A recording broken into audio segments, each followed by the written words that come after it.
Grayzone warfare, and in particular information warfare as an aspect of Grayzone warfare, as well as some cyber dimensions.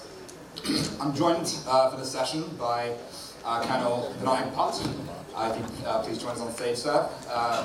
Colonel Vinayak served in the Indian Army for 33 years as an intelligence specialist. He studied Chinese and has worked as an interpreter in the Indian Army. He specializes in satellite imagery, interpretation, and analysis. Can I also welcome Mr. Shiv Murari Sahai onto the stage, please.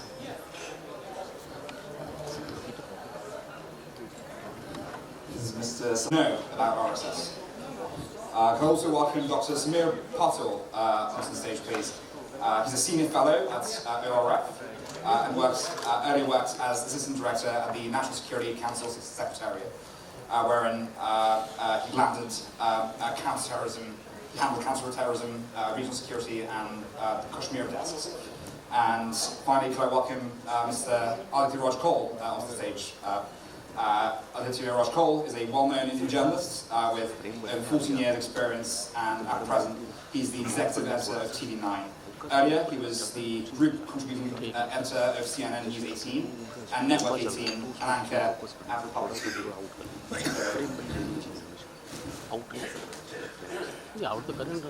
Sure.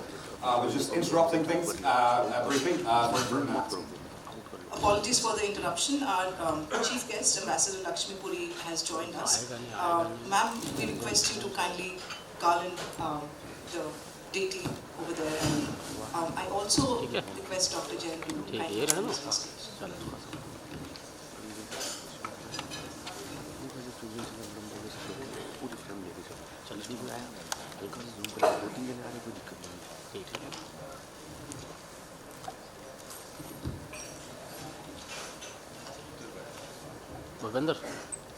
Executive Director of UN Women, the Director and Acting Deputy Secretary General, the UNCTAD Indian Foreign Service Officer, and the former Ambassador of India to Hungary, Bosnia and Herzegovina.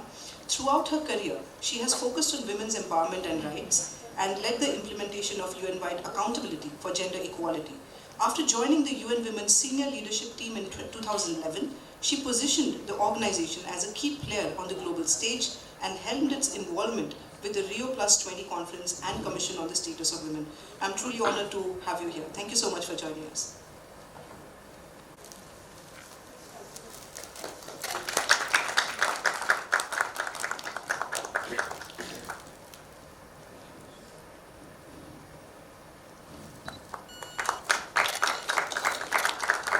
Requesting Mr. Pandya to kindly join us on the stage.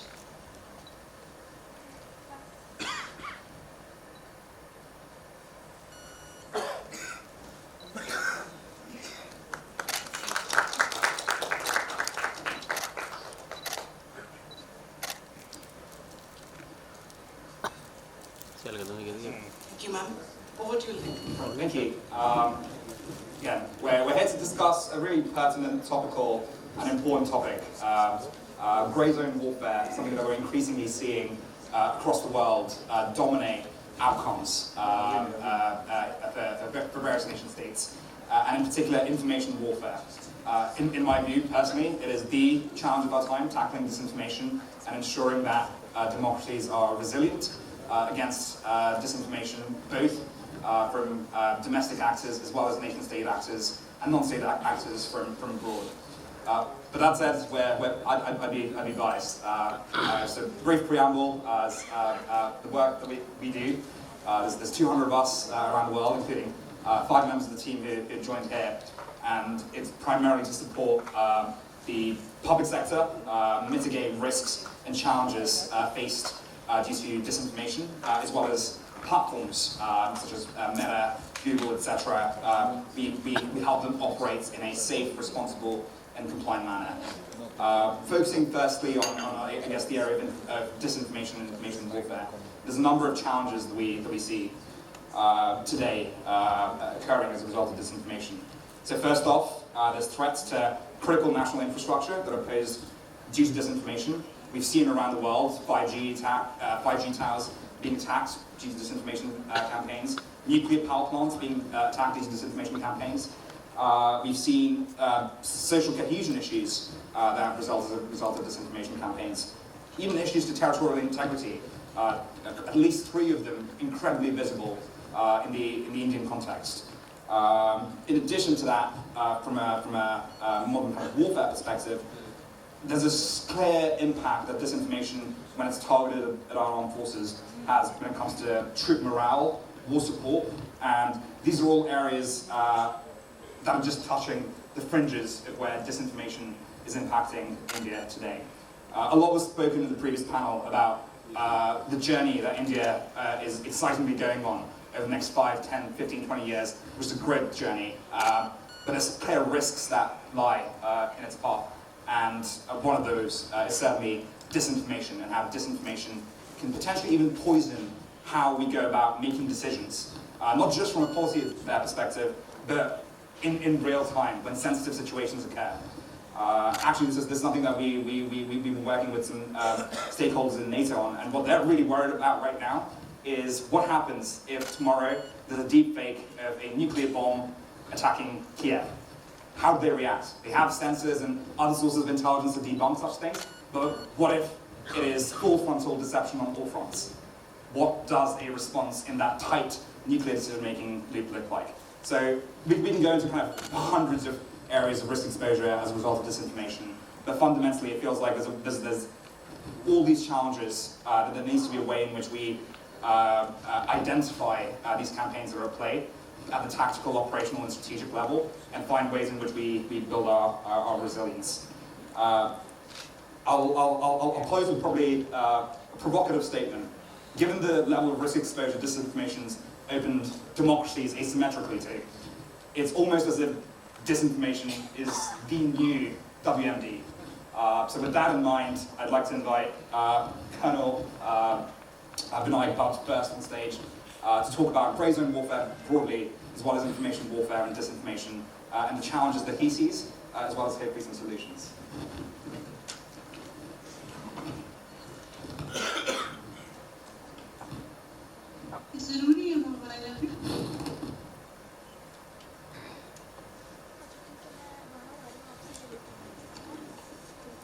Okay, good evening, ladies and gentlemen. It's an honor to speak in front of such an eminent audience. Well,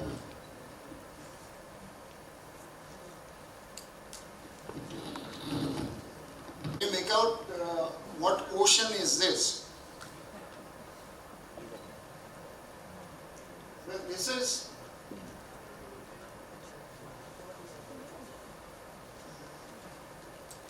is Mount in central India. It is no ocean. So when you hide part of an image, it gives a totally different perspective.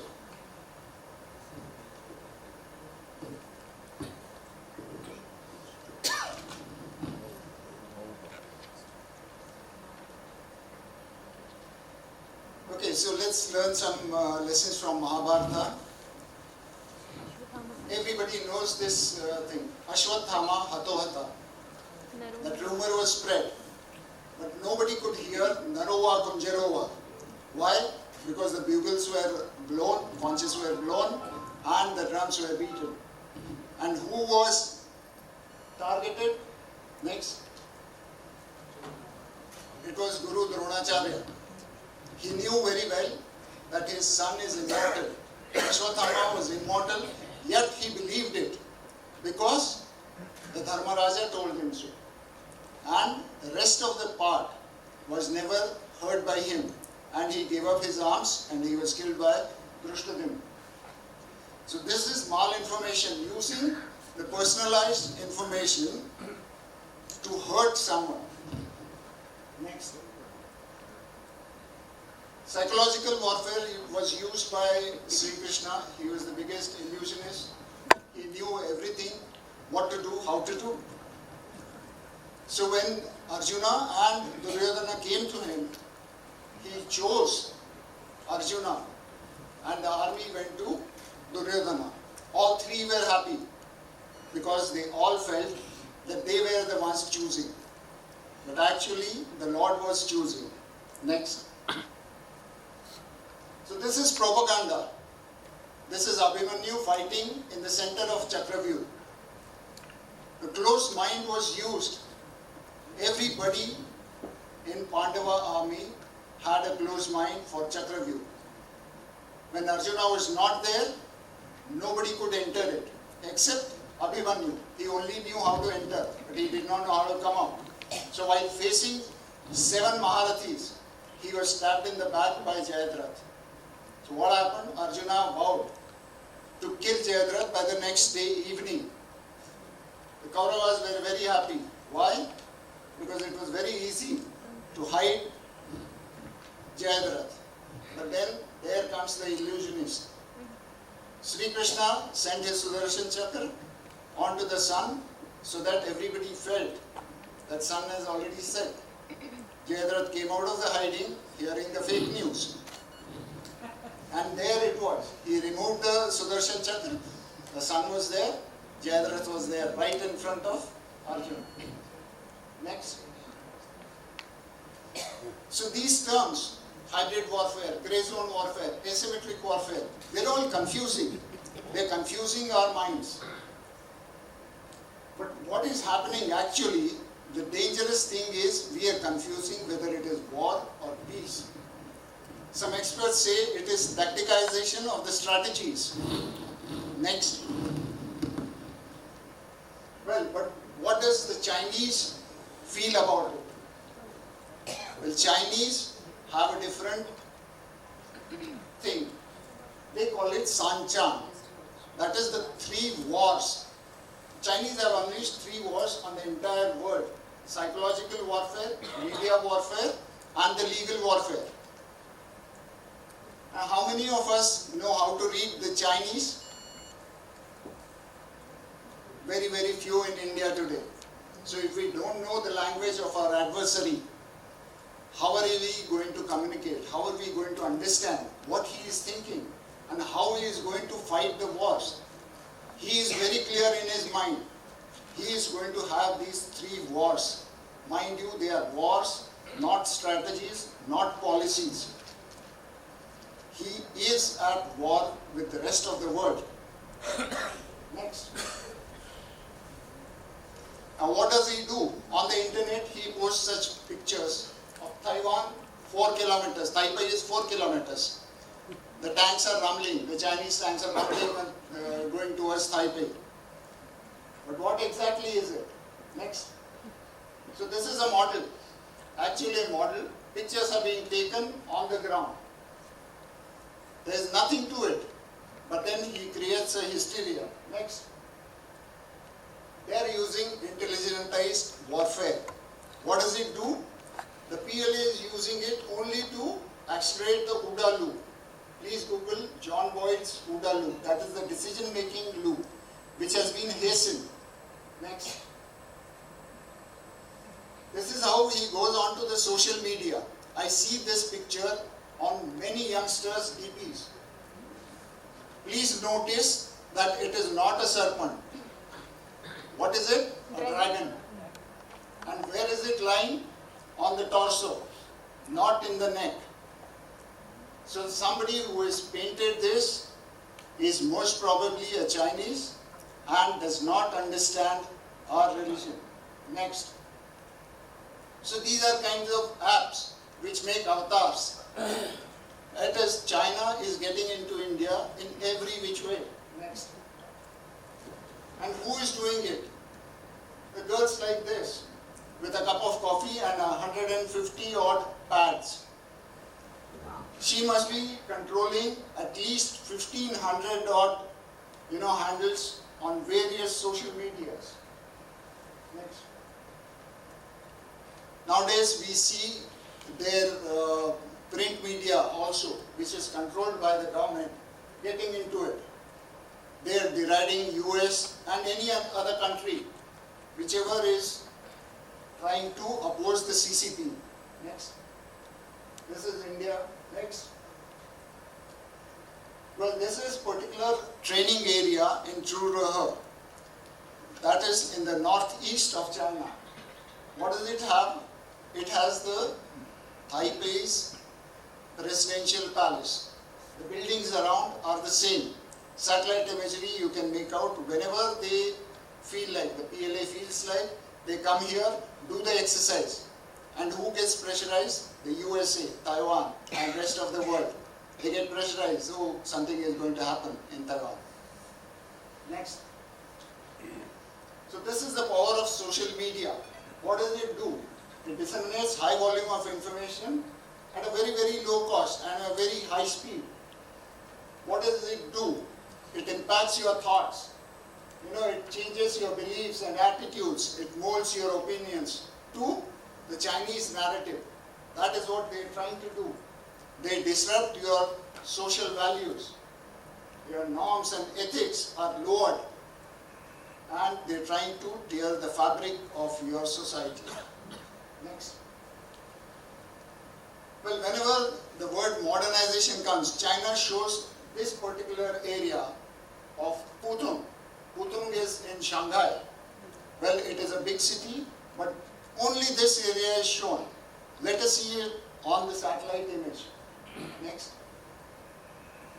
This came out last year on WhatsApp in India. It had gone viral. The comparison of 1990 Shanghai with 2020 Shanghai. There is a perceptive change in the image. But what exactly has happened on satellite imagery you can make out. Next. This is of 2000, the satellite image. You can make out the Putung area has about 7-8 buildings which are high-rise, and rest of the area is clear. Notice the areas on the east and west of that particular Putung area. Next. And now 2020, you see about 50 odd high-rise buildings have come up. But what has happened to the other areas? Notice the other areas, the rooftops have changed from black to red. Next. That is all is the difference. So I do not call this modernization, but I call this corruption. Only a handful of people have been allowed to thrive in this particular area. Next. This is E2 technology. They have 1.8 billion facial recognition algos. It is more than their population. Obviously, the rest of the world is also getting noticed. And how are they getting it done? Through Hikvision and those kind of cameras. The Chinese are stealing information and using it for their own purposes. Next. But is it really effective? We've seen in Hong Kong during the riots, it was not effective at all. Next. This is how China tries to deride other countries. This is Chi Fa Pao. He was holding the torch during Winter Olympics. Very few of us would remember him. He was the major OC at Galwan. So he holding a torch was not accepted. AVA did not, attend the opening ceremony. Next. Next. Next. Next. Yeah. So, who is responsible inside China for all this? There are 3 entities. The first is their MEA, the Wolf Warriors, as we know. They come and go at the whims and fancies of Xi Jinping. Now they have slightly gone down in their activities, but they are the only ones who are allowed on Google, on WhatsApp, on Twitter.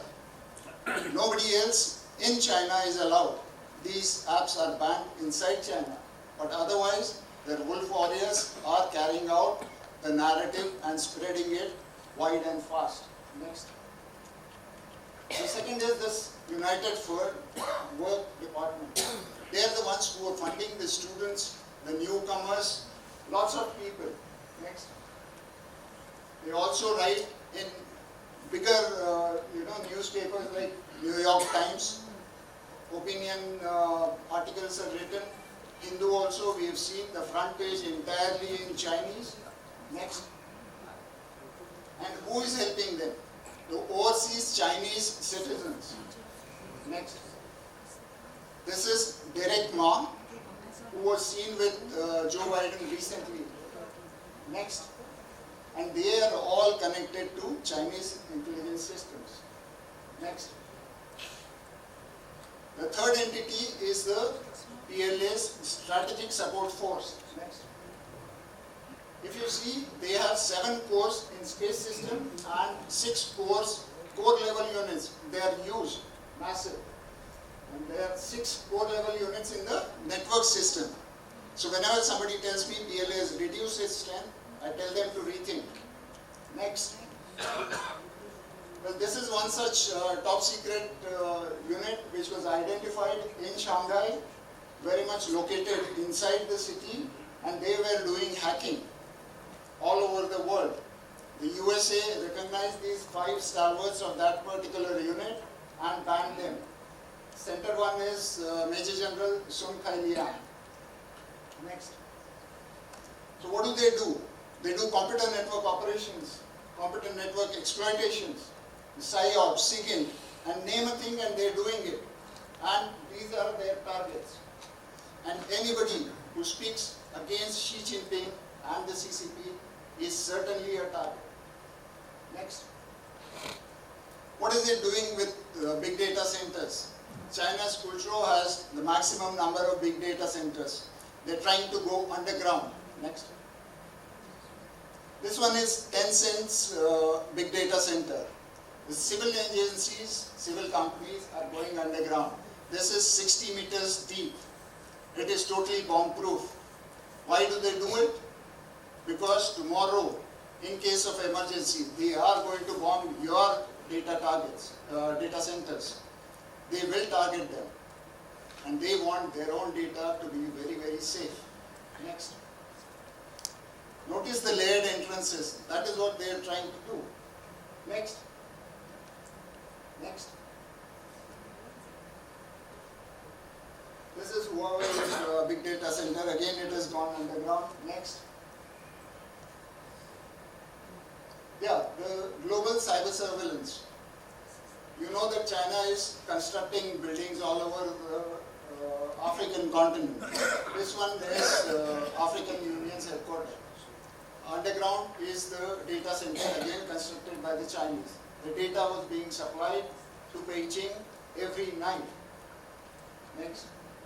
It also has these data conferences. The next one is in April 24 to 27 at Hangzhou. What do? They do talent hunting in such data conferences. How other people are hacking.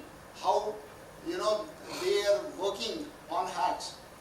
That is what we're trying to learn from such conferences. Next. It is also getting involved in space. The geosynchronous orbit is automated, the medium Earth orbit is monitored, and the low Earth is controlled. Next. We're also getting involved in experiments in the space. The satellites with arms. This one is Rendezvous satellite, which is meeting.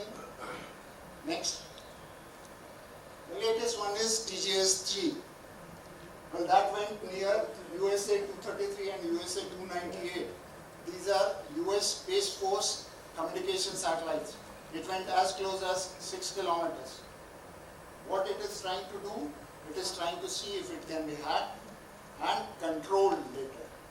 Imagine US satellite being controlled and taken away from its trajectory. It will be a massive impact. Next. China is also doing such crazy experiments very close to Indian border. This is at Ari, next to Kailash Mansarovar area. They are doing teleportation experiments. Next. If you see the antennas from that place, they are all directed towards Sriharikota. So 60 degrees east and west it can cover, the entire country is covered. Next. So this is what I have taken out from one of the Chinese papers. Next. So India has been doing a lot of things. We have succeeded also geopolitically, economically and militarily. But I'll give you certain out-of-box suggestions that how do you deal with such an aggressive adversary. Next. This is Kailash Mansarovar area. Well, they are being desecrating it by deploying PLA, by deploying next. You know, the SAM deployment is seen very close to Mansarovar. Well, what is happening is nobody is talking about it. We must claim this area back from China. That is how we can really pressurize them. We have been collecting taxes from this area till about 1956. And why can't we ask for it? That is the criteria for claiming your areas. Next. So there are areas opposite Arunachal Pradesh, north of Arunachal Pradesh border. This is one helipad which was built in 1940s. It exists even today and can be seen on satellite images. This one is 30 kilometers north of the Arunachal Pradesh border. And this one is 20 kilometers at Ningchi. You can see the cross helipad. That was the formation of US and UK, the flying tigers who were flying. We had saved the Chinese people. The Indian army had saved, the British era Indian army of course, had saved the Chinese people in 1940s. And today what China wants to do is claim entire Arunachal Pradesh. We must show them these pictures and tell them that we in fact control these areas in 1940s. Next. What are the chinks in their armor? Can we exploit them? So this is East Turkestan, occupied East Turkestan as I would like to call it, or Xinjiang as they call it. The cemeteries are being exhumed for what? Next. For a road to go through and some high-rise buildings and walls to be built. Imagine the trauma when you have to exhume the body of your loved one. Body is basically bones and a skull. Imagine the kind of trauma what these people are undergoing. Next. And put it somewhere else in a cemetery. But are they happy? Are they allowing people to rest in peace even after death? No, the Chinese are not allowing even this to happen. You can see half the graves are exhumed again. And now they are put in smaller graves. So if a body was lying, now it is standing. And finally, it goes into smaller graves. So it is only urn. So crematorias are, thriving. And this is not allowed in Islam. Everybody knows it. Next. What is it doing in Tibet? Well, the reincarnation of His Holiness is they're trying to stop it. How?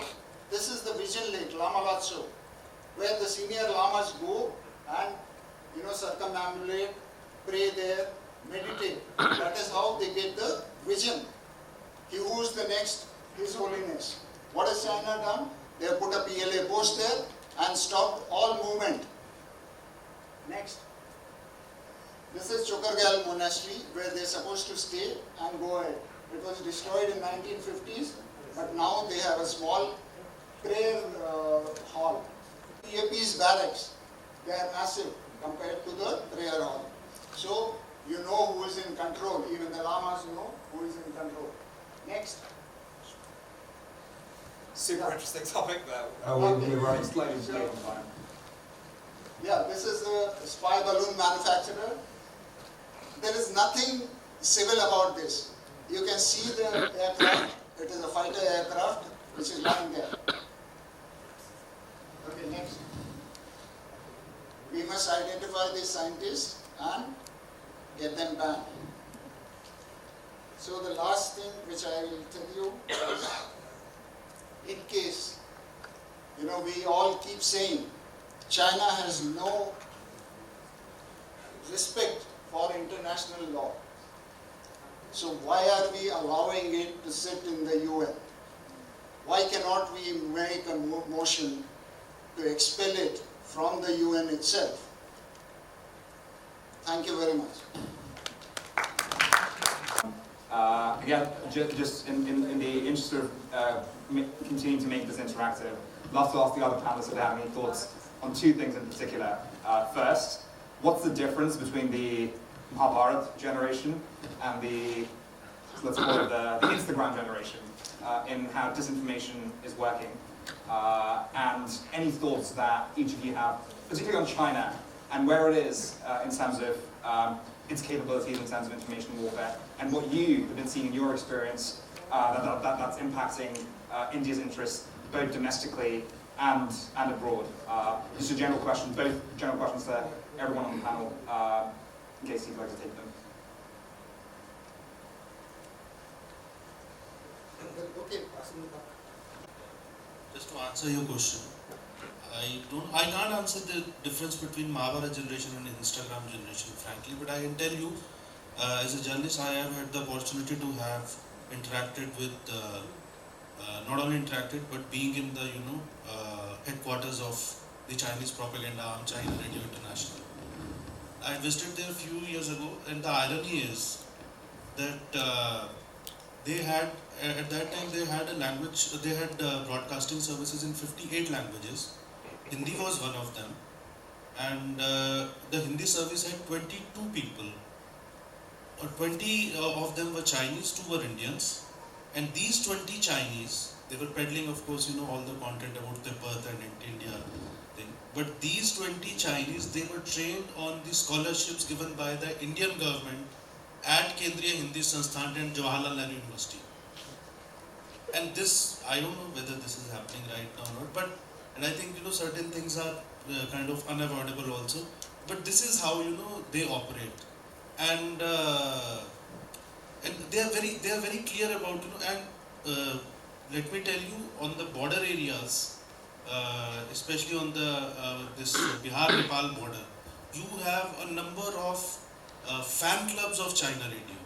And these members of these fan clubs are invited to the Chinese embassy here, and they are also taken to China on various trips.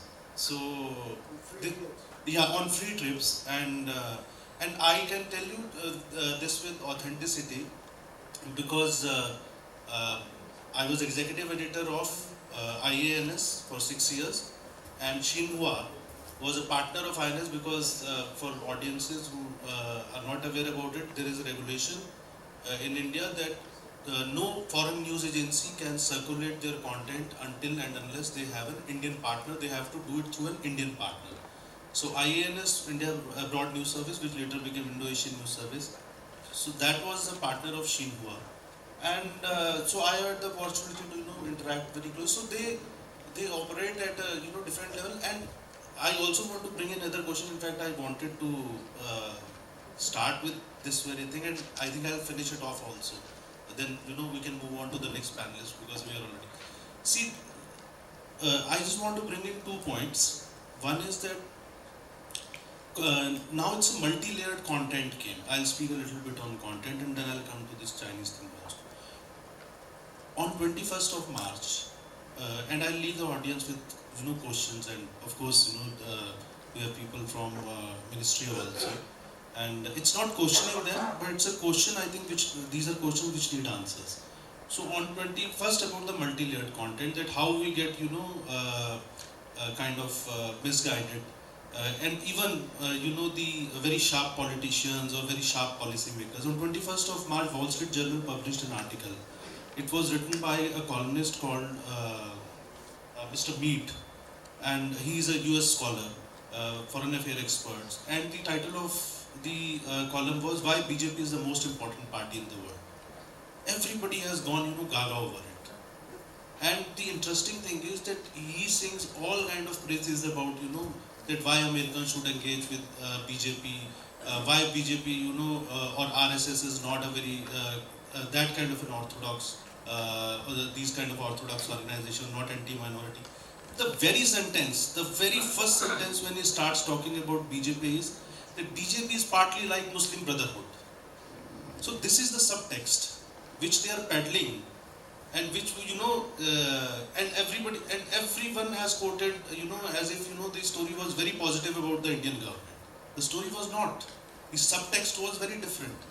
And ultimately, so one is that this multi-layered content came over a period of time. What has happened, if you pick the data, most of the foreign media outlets, especially in this digital age now, so I'm talking in that context, earlier the New York Times or the Washington Post were not available easily, but now you can read the online version.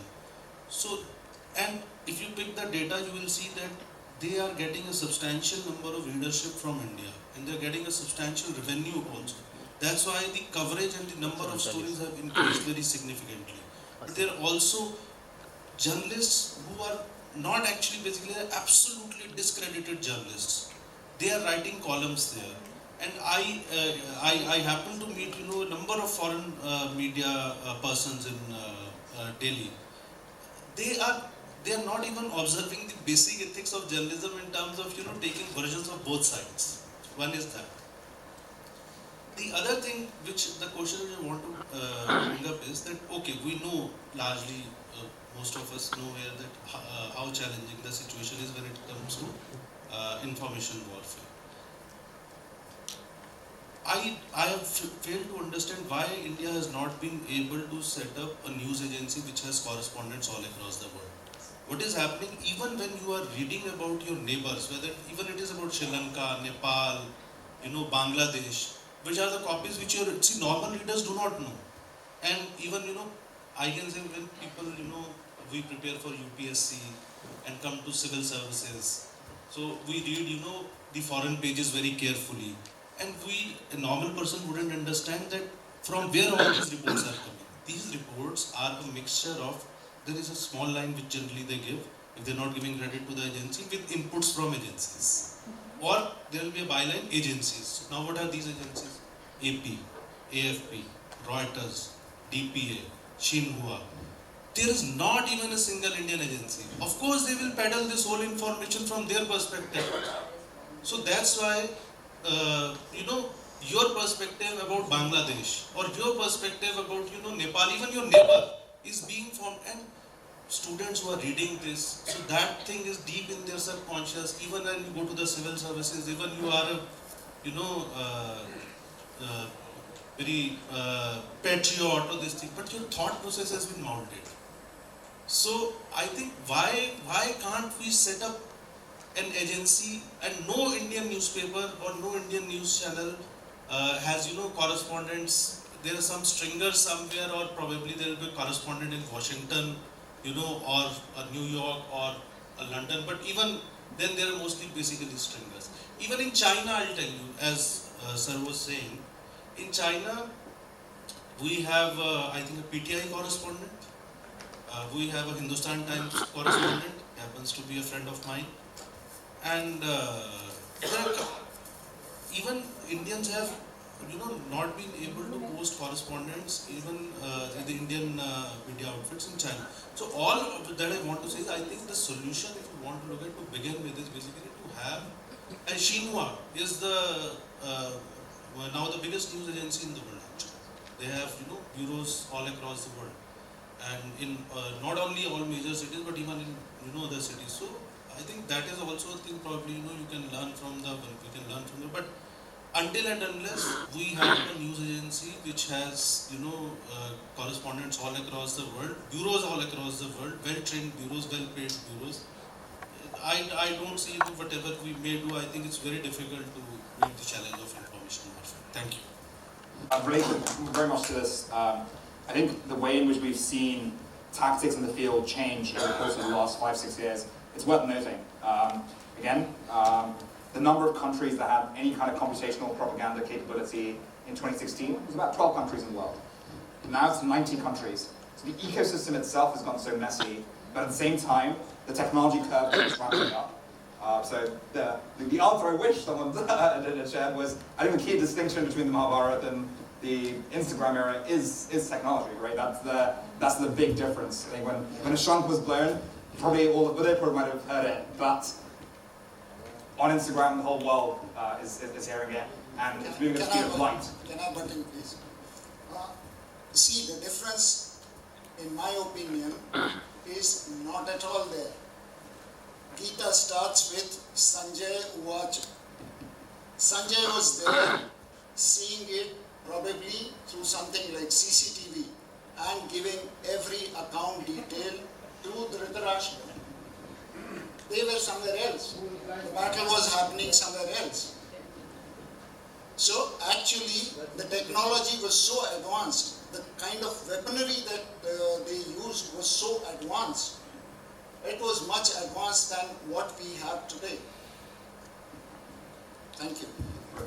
And on the related point of the role of the media in all this, I think when we talk about disinformation, it's quite easy to be focused just in the world of national security and look at things very much through a foreign policy and national security lens.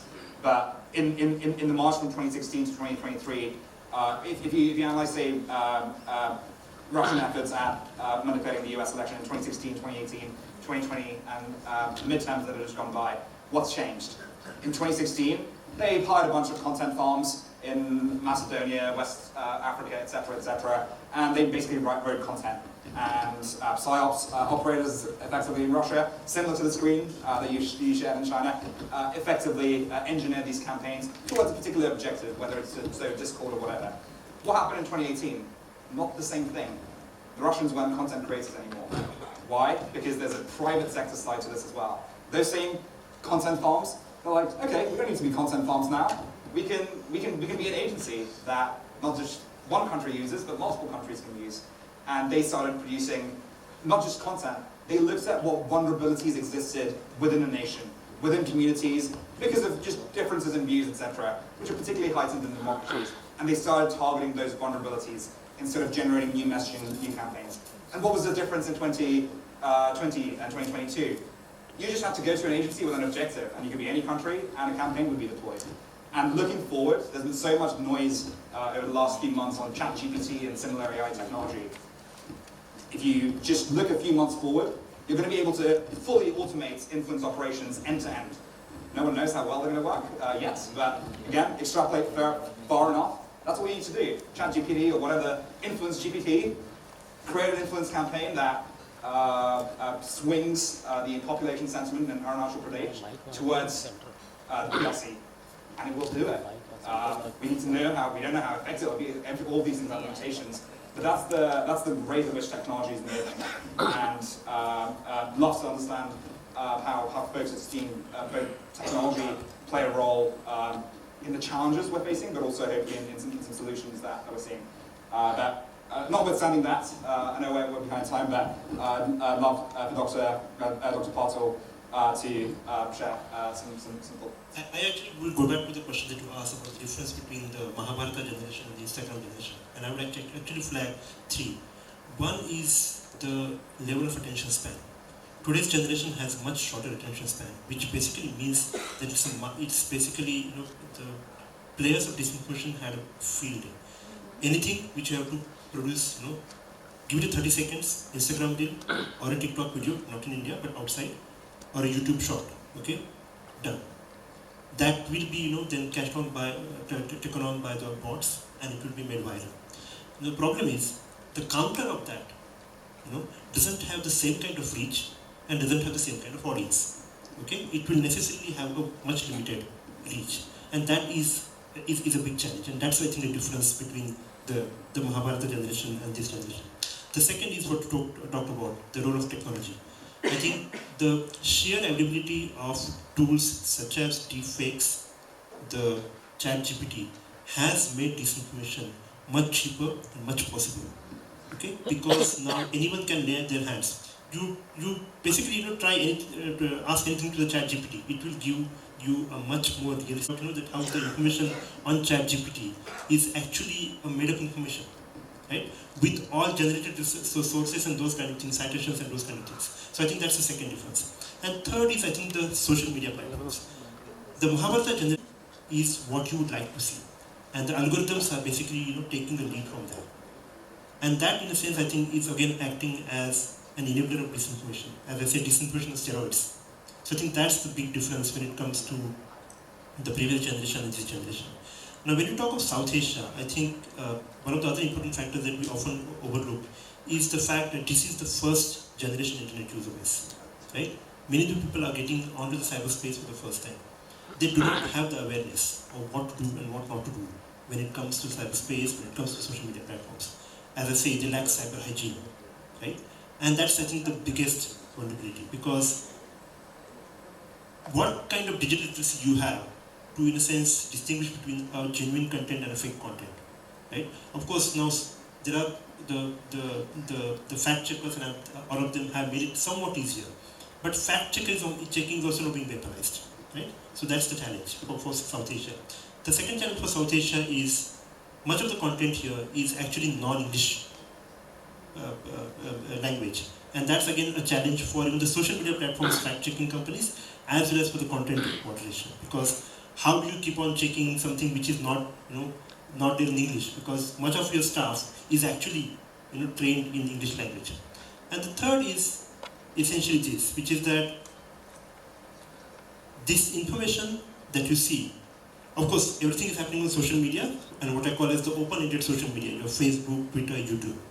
But a much larger game is being played on your encrypted messaging platforms, WhatsApp, right?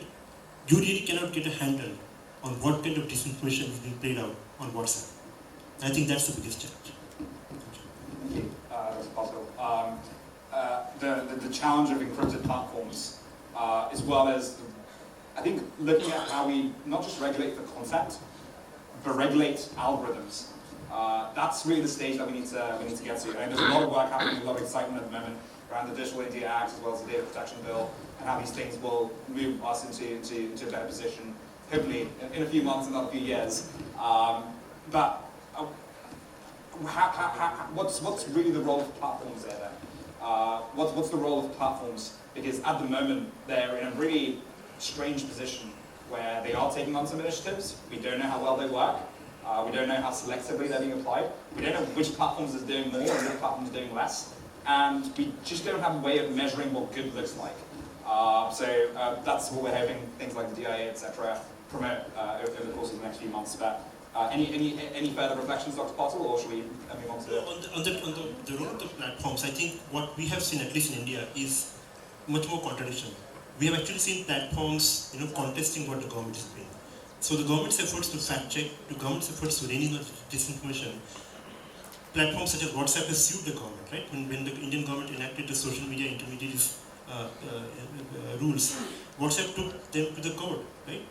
We have Facebook and Instagram, citing privacy and free speech.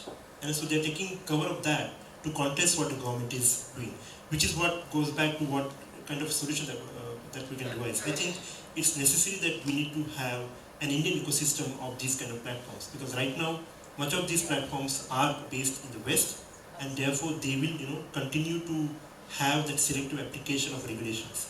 So in the West they will comply with the regulations, but here they will actually talk about privacy and free speech, and they will not comply with what the government is trying to do. Absolutely. Thank you, Dr. Patil. Aditya, why don't we move on to you? An area where the front lines of disinformation and the role that online propaganda campaigns play in India is in Kashmir. You're definitely at the forefront of reporting on this, so we'd love to hear some of your reflections on this. And also, Mrs. Sahai, I know this is a topic close to your experience and background, so we'd love for you to chime in on this as well. Thank you, Lyric, and it's a pleasure having you here yet again, perhaps after 3 years for a panel discussion. Kashmir is home, but I think more technical aspects of it and his experience, I think Mr. Sahai can share at a later stage. Disinformation is certainly an emerging challenge that hasn't really been recognized the way it should be recognized. And I think Vinayak, Samir spoke in detail about it, what the challenges really are. And there have been several examples of the same that have been visible in the Kashmir Valley. I'll come to it. But I'll first reflect on what you asked about the Maharana generation and, of course, the Instagram generation. Let's not get in detail into it, because we already know that Lord Rama and Hanuman have been the first diplomats. So, as Samir said, that the the current generation is impatient, and that's what we have also analyzed. I work at present at an OTT platform, and we've analyzed that we cannot any longer make larger or longer videos because nobody watches it. Even if it's the most interesting video and the most current topic that everybody wants to know much more about, if it's a 10-minute video, the user span of each 10-minute video is only 2 to 3 minutes. Beyond 2 to 3 minutes, there is no patience to watch further. So we have made this pledge within our organization that our videos will not be more than 9 minutes, because that is the maximum that a person can actually stretch these days. And that's why we see features and documentaries much lesser in the Indian market, and we see a lot of noise, so as to say, in prime time.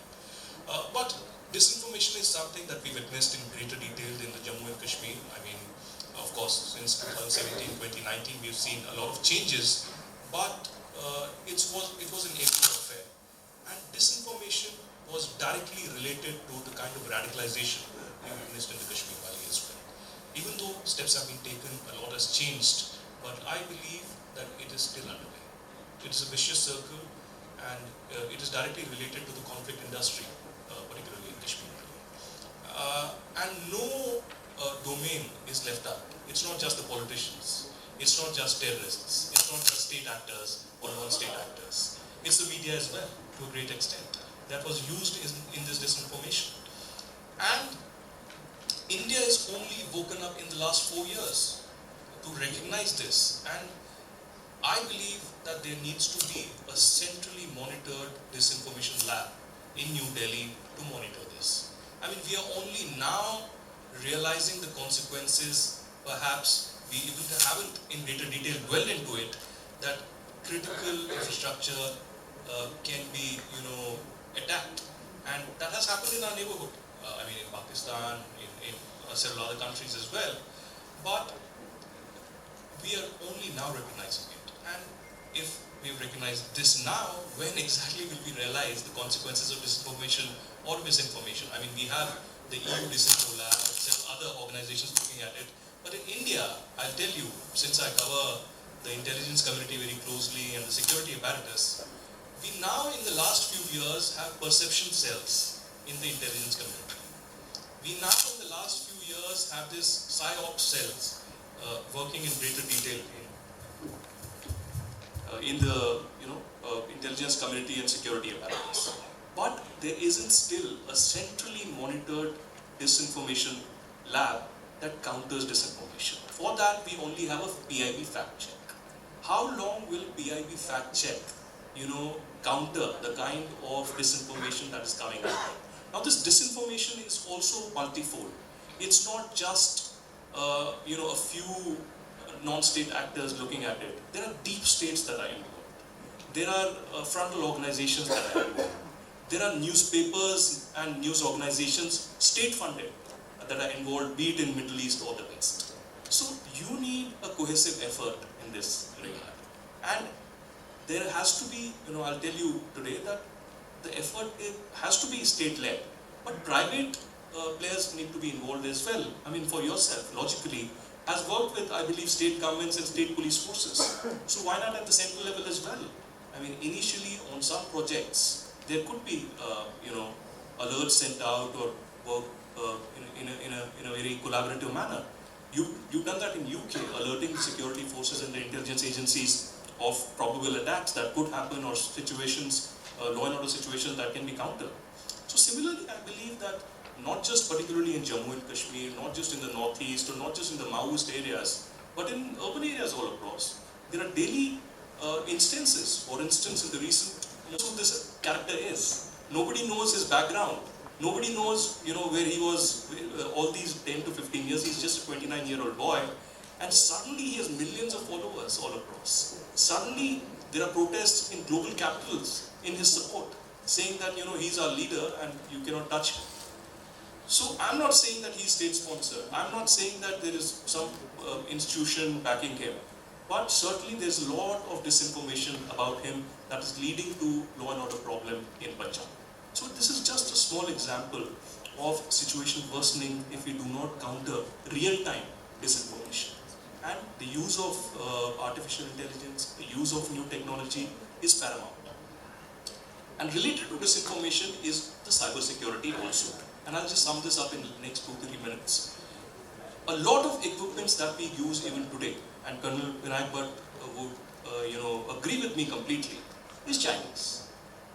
Basic routers that we use, basic critical infrastructure, military infrastructure, security infrastructure that we use is Chinese. I believe that 35% to 40% of the CCTV market in India is completely Chinese. What are we going to counter? When are we going to counter this? How are we going to counter this? Huawei and surveillance equipment related to that has been sent to close to 50 to 60 countries and is installed already. How are we going to deal with such a situation? In India, as I said, we've only woken up in the last 5 years that there is a threat, and still we haven't recognized it so well that we have a counter operation in place or a division that looks at it. So, particularly in Jammu and Kashmir, I would say that disinformation had a greater role to play, but in 2017 and 19 we recognized it, and finally a political call was taken, even though security-wise or politically or diplomatically it was a massive challenge, but it was done. But there needs to be a consistency. There needs to be a consistency so that we counter this time and again, and there is a precedent that is set. Now, there are similar security situations that happen in Punjab or elsewhere where we just keep observing and wait and watch.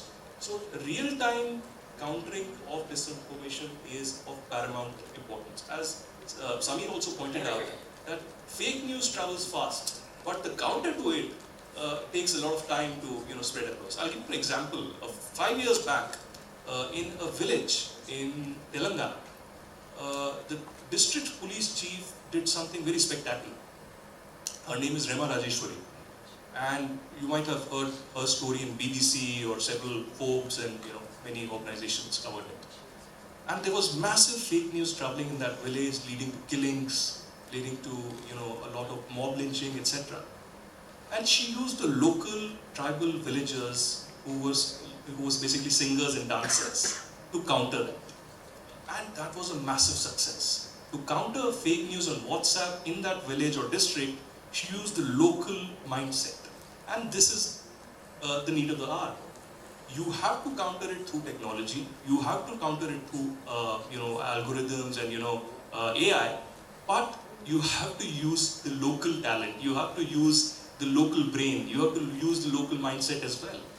So this is what briefly I have to say. I would love to answer any questions. Thank you. Just look at the space that's producing really valuable intelligence.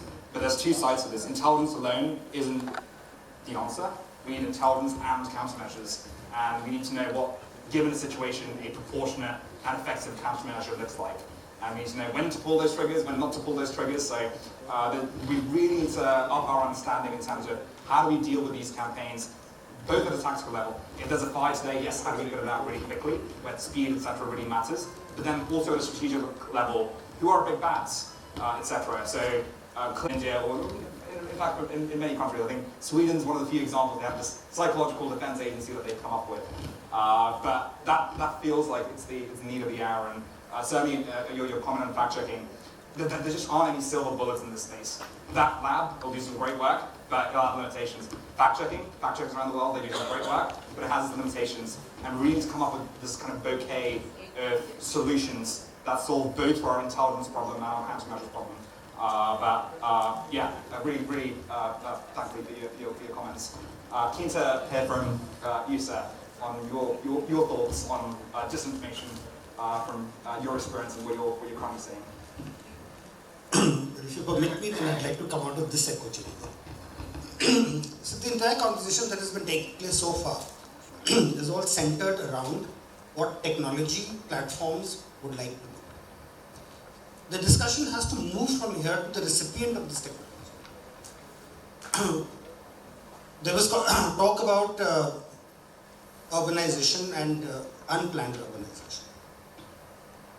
We are very worried about the stress on infrastructure in the cities.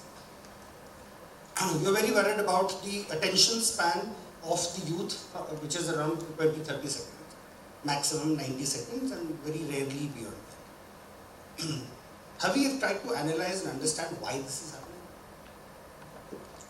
Now, when you said what is the difference between the Mahabharata age and the Instagram age, there is a huge difference, and there is also another difference.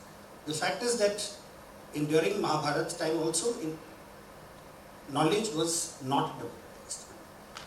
What has happened now is that information has got democratized, but knowledge is still not democratized. If you go back into our own country's problems, and I'm sure this is something that's happening in many parts of the world, there is no knowledge dissemination. The problem with that is that with this information flow, the common citizen has got an unrealistic aspiration. And that is not a generation issue. We keep blaming the younger generation. But I think the biggest transformation has taken place in our generation, which not only saw the transformation of technology in its physical form, but it also saw the transformation of technology in its mental form. I would like many of my generation to revisit as to the circumstances under which they grew up to what they are seeing now. So and we are the ones who created the content. We are the ones who created the environment. If you look at the people who are pushing out that propaganda, it's not the youngster. It's people like us. And we are the ones who have seen the maximum transformation. Not them. They were already brought up. So you see, you're looking at the problem the wrong side, the wrong way. You're accusing the younger generation of something that you have actually done. Now you see what is happening with technology. Technology has in many ways made your life much easier. Right? In yesteryears, electricity was an issue.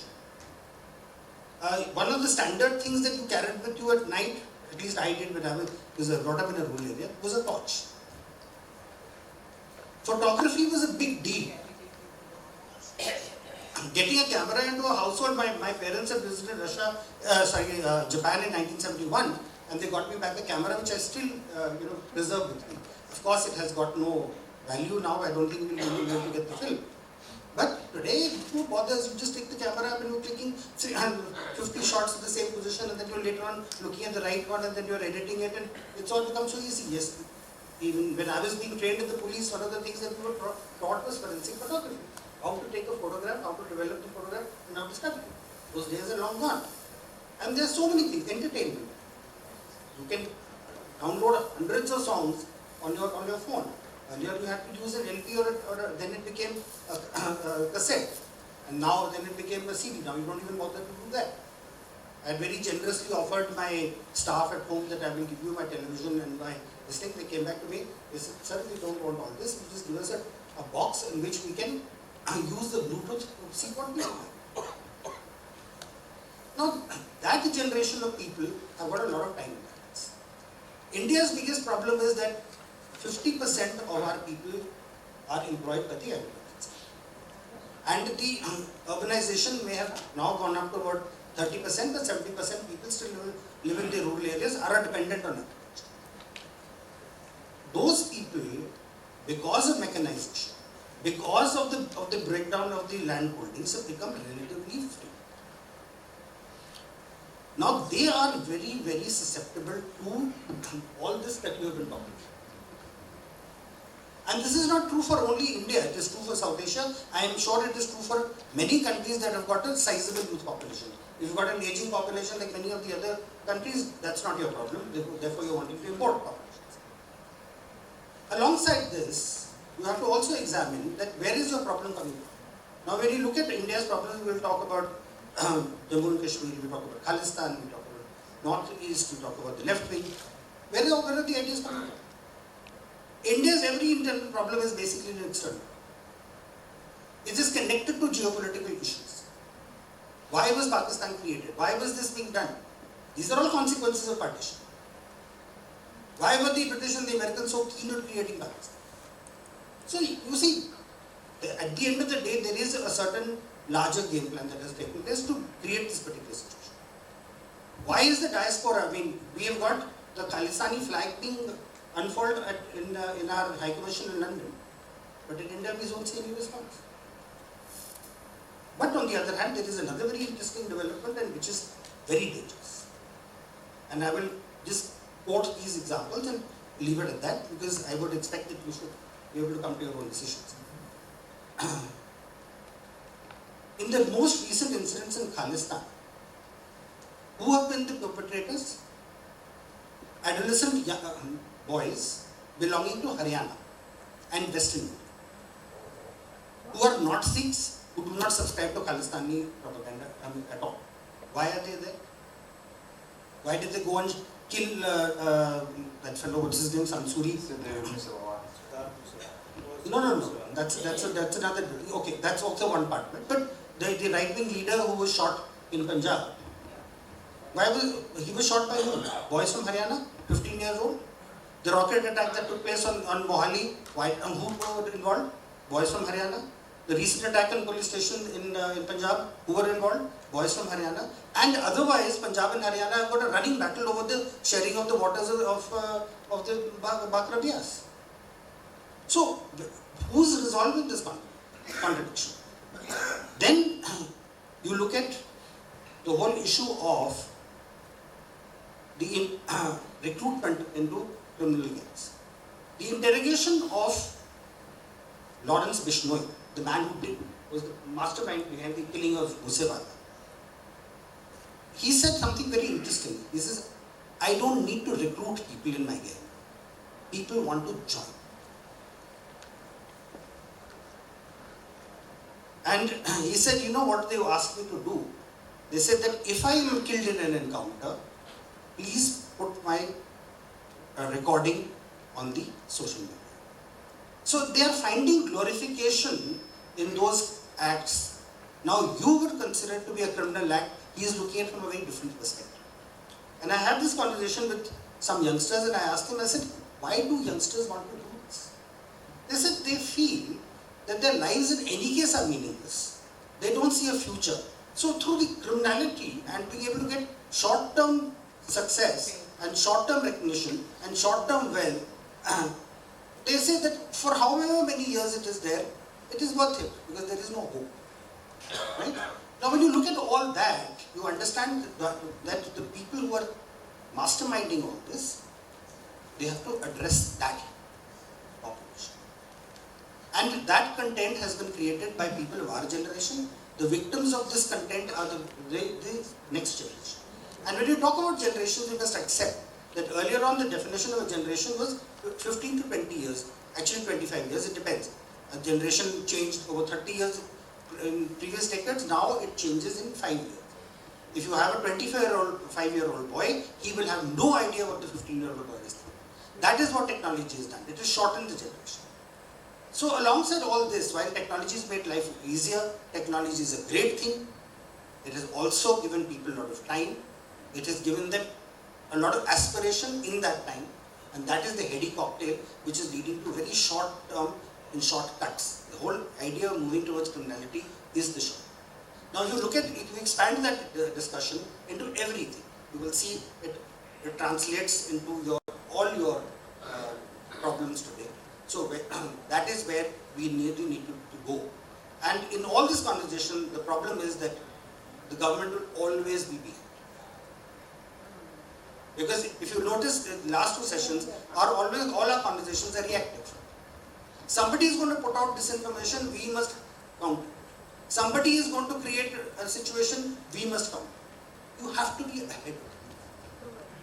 And that is where government has to come out of itself and engage with private companies, because then nobody can anticipate the way technology is developing. So you have to collaborate with the private sector to tell them and to get to know as to where technology is going to go and what you should expect from it. That is, I think, the area which I would like to identify as the real. Thank you. A matter of personal offense. When I'm in North India, I'm from Hisar. When I'm in South India, I'm from Mysore.